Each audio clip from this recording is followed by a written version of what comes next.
um, the ability to give yourself permission to fail. Whenever you're going after anything in life, whatever you're deciding to learn, or to, go after, the only thing that's going to breed flow and not resistance in that is giving yourself permission to fail. And you can extrapolate that to, maybe a young child learning how to ride a bike, which is like, running a business or learning sales or something. But the way a child learns how to ride a bike is obviously by doing. You can learn anything by doing, but it's because that child has a genuine curiosity for that thing, and that child is giving himself permission to fail. And that's what actually puts him in that flow state to learn how to ride the bike, for example. So when you understand that, you can understand that any skills can be attained if it's something you genuinely want to attain. And you have to give yourself permission to fail if you genuinely want to attain it. And by doing that, that allows you to put your trust in a process. And this is why, the basketball players that are able to do it decade after decade, and they don't get, super prideful or slack. It's because they put their trust in a process, which is kind of like putting your trust in God or in life.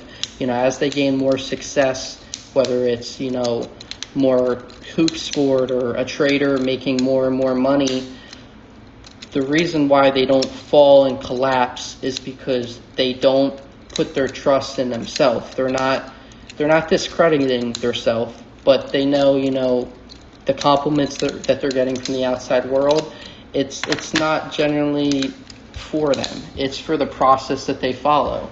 Whether it's waking up every day at 5 a.m., shooting 100 baskets, or it's looking for a specific setup based off pattern recognition that you've developed in the market. When you put your trust in a process, you can come back to that process time after time, and despite the outcome, whether it's good or whether it's bad, you're not so hard on yourself. It's because you're giving yourself permission to fail. And the permission to fail just means that you're allowing yourself to follow a process. You're trusting a process. You're like, I don't know how to do sales, but I heard that if I open up with an open-ended question that sounds like something someone's going to say no to, and if I work on my tone and my pace, I heard that might actually keep people on the phone longer. So I'm going to try that. I'm going to learn sales. I'm going to open up a phone call. I'm going to say, hey, Joseph. Joseph's going to say, yeah, what's up? I'm going to say, my name's Cole. Did I catch you at a bad time? And they're going to say no, because most people are going to say no when they pick up the phone. And then I'm going to learn how to spark curiosity and trust and other things throughout the call by saying things in a specific way, in a specific pattern, in a specific tone. I'll say, I'm not quite sure I can help you out yet. It looks like you may have been looking for this, ... You say things in a specific way. You can up your tone or up your pace and say, you got a quick second? And that makes people more likely to say something.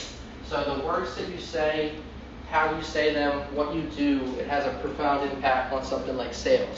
But you can extrapolate that to many different areas. Like if you're running a business and you say there's these 5 things you need to learn: lead generation, sales, marketing, all that stuff, etc.